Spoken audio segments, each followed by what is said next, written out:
We think our methods that we're developing here are going to open up a wide variety of new technologies that haven't even been imagined yet. We are absolutely stepping into the future with this experiment. The X-ray light we're producing will expose to crystals we've made and combine with AI to create new hybrid materials. We're making new stuff.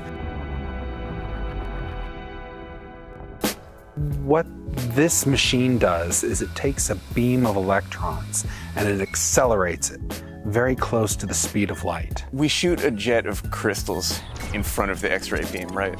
And if we see diffraction, then we call it a crystal hit. Using the X-ray lasers in this way, we are the first to do this. If these experiments ultimately led to cheap, limitless energy, can you imagine the effect that would have? Climate change is a crisis that science has to fix. Well, we have a really diverse crowd of people who have come together from all different backgrounds.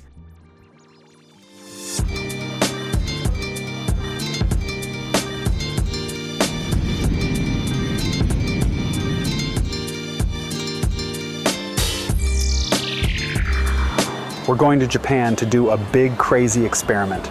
You're right, it would be fun. This is my first time in Japan.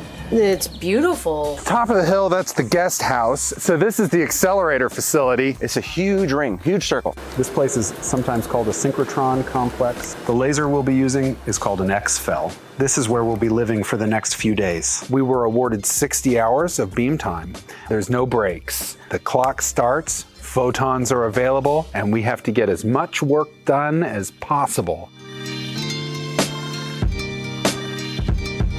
I have been so fascinated by chemistry since I was 13 years old. I've been growing crystals just because they're cool looking. I love crystals. I love them. From the crystals we developed before coming here, we're hoping to make new materials for the planet.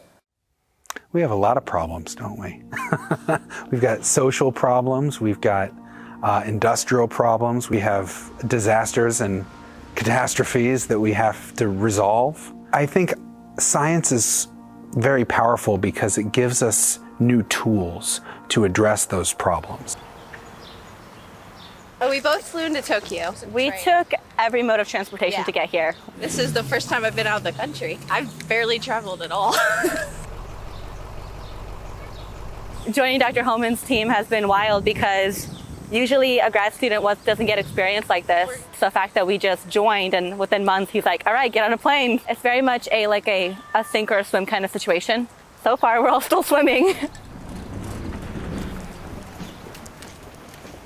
If you ask children to draw a picture of a scientist, they're going to draw a white guy with frizzy hair, in a lab coat. So I think it's really important to expose people to scientists so that they can see all the different kinds of people that get involved in science. Hello. I joined Dr. Holman's group last year, September. I came from Ghana. So this will be my first time at a synchrotron facility. Nervous. This is a 12-hour shift, and the whole time I'll be eating, so I'm looking forward to start working today.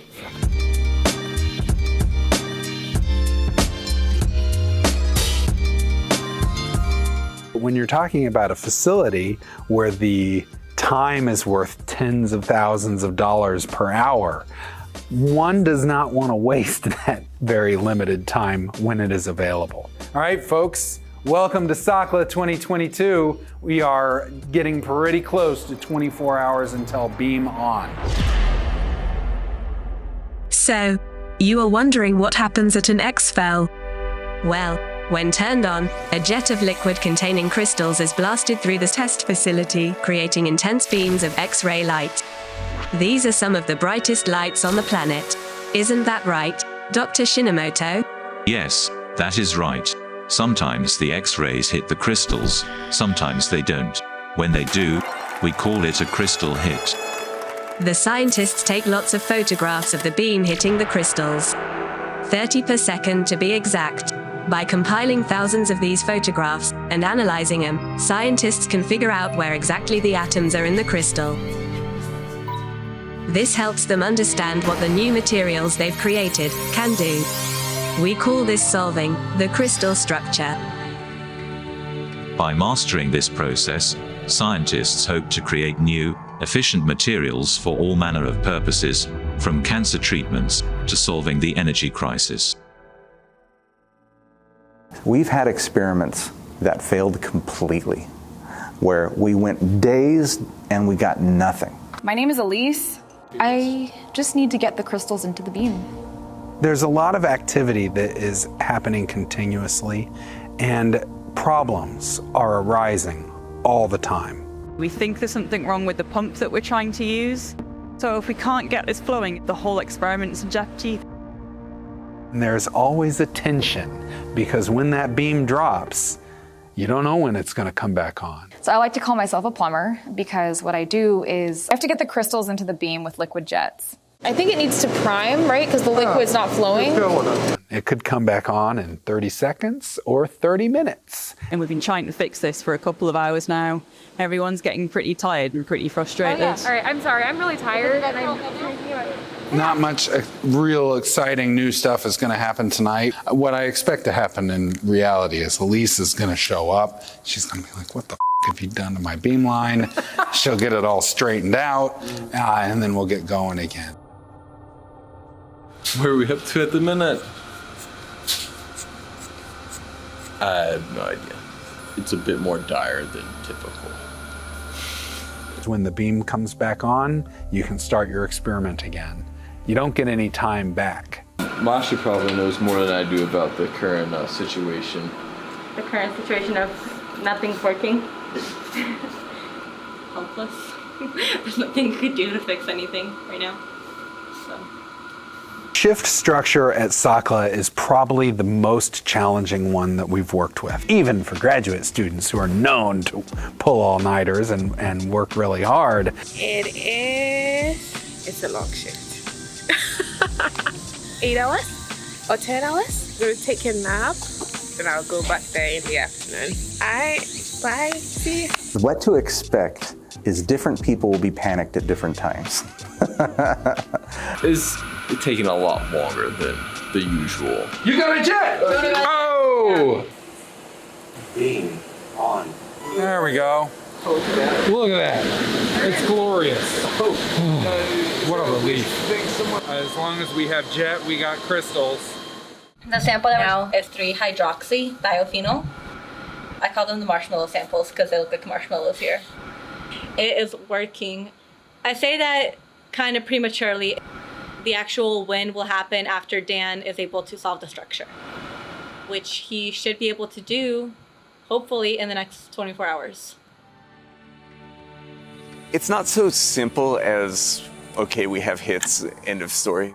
We shoot a jet of crystals in front of the X-ray beam, right? We're collecting 30 images every second. There's a lot of steps to go from this is a hit to this is data that we can use. We use a supercomputing center that can kind of pull it together into something that tells you how it's actually going. Every time you see a hit, it's a certain slice of the fundamental geometry. The crystal has a diffraction pattern with thousands of spots in it. The sort of the logic puzzle is to figure out how are all those individual shots consistent with each other. The most exciting thing that could ever happen was you get a crystal structure because it's a picture of a molecule that you made.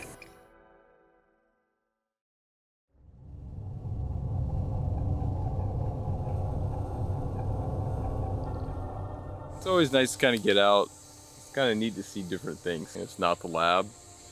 You know, you sit down all day, stare at a computer screen, so it's nice to go out and like walk around some, see something new. I'm not a huge fan of the isolation. So you can't even order pizza here. You can't get a taxi. You're just stuck here. Most of the people that work at these facilities have an incredible passion for what they do because it's such an all-encompassing job.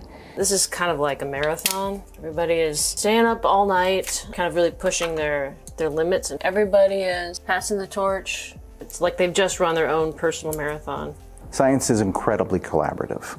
We work incredibly hard for long hours. The way that people work together It's a really powerful part of the scientific process.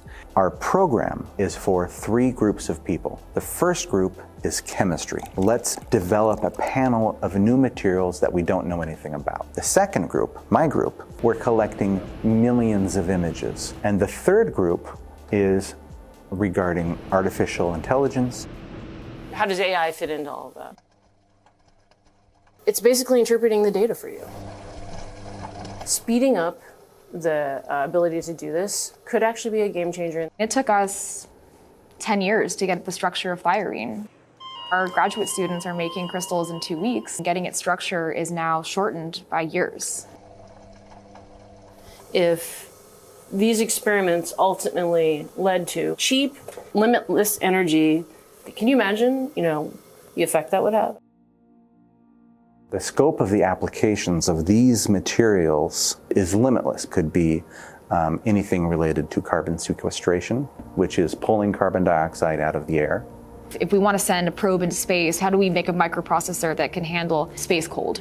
The more we learn about what is possible to make, the more we learn about what might be possible to make next.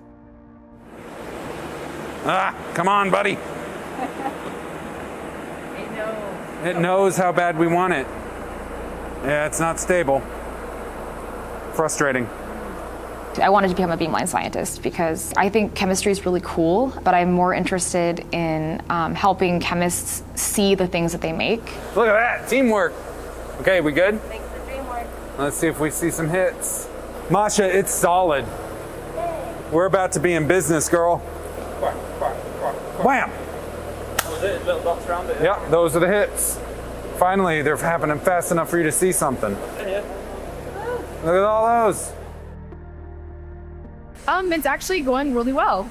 We might be able to collect enough data to get 4 structures, which is pretty amazing. Yeah, okay, we're hitting. Yeah!